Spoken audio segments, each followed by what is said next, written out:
Tír is Mission Tony, agus Tom William. Tom John.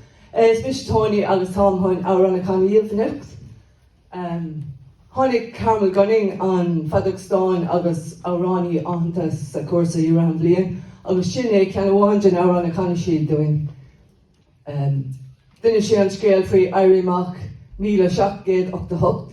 It tells the story of Miles Cullen, who was an Irish rebel, who joined with 5,000 Irish men, who joined along with General Humbert when he came into Killala in 1798, and it tells the story of his travels through the country. I think it's very interesting to think that along these roads that we travel every day, a French army travelled, and along with the Irish men, and they went up as far as Balnamuck, where the English were waiting for them, and it didn't end well. But I often wonder, if the French had been successful, would we all be speaking French now instead of having to speak Berla? Níl Salvam. Anyway, is Smiley of the Spear and Animal around it.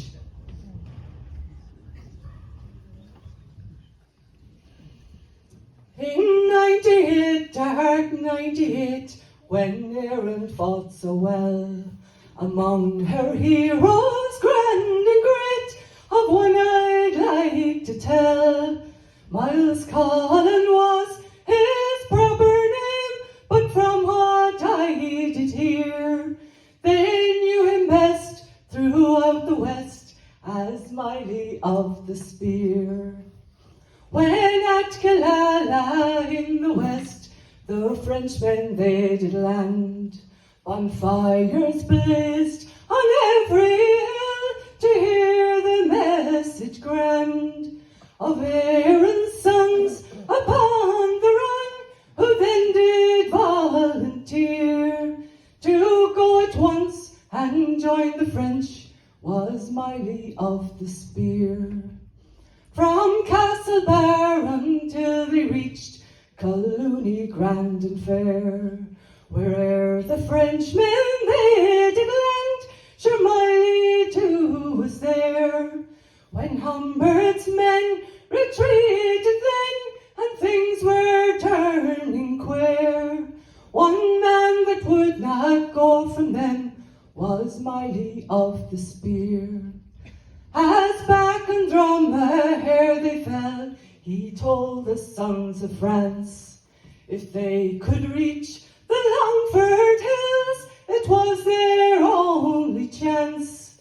For all O'Farrell's fighting clan were certain to appear, and that's our last and only plan, said Miley of the Spear.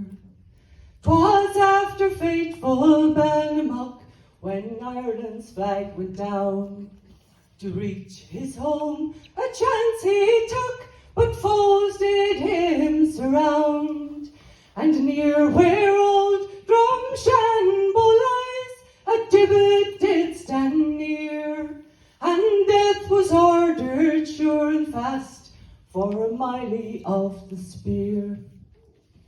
As at Mount Allen Bridge he stood, his deeds recalled that day, the memories of the slasher grand, the pride of famed Finney. He wisely put his trust in God, for so it does appear. 12 yeomen were made kiss the sod by Miley of the Spear. When Miley reached Rigna's glens, where fond hearts him did hide, old timers when they talk of him could not conceal their pride. In old Kilronan Abbey blessed, and Lassar's well quite near, a hero calmly lies at rest, brave Miley of the Spear. Our hero calmly lies at rest, brave Miley of the Spear. Toni McLoughlin, originally from Longford.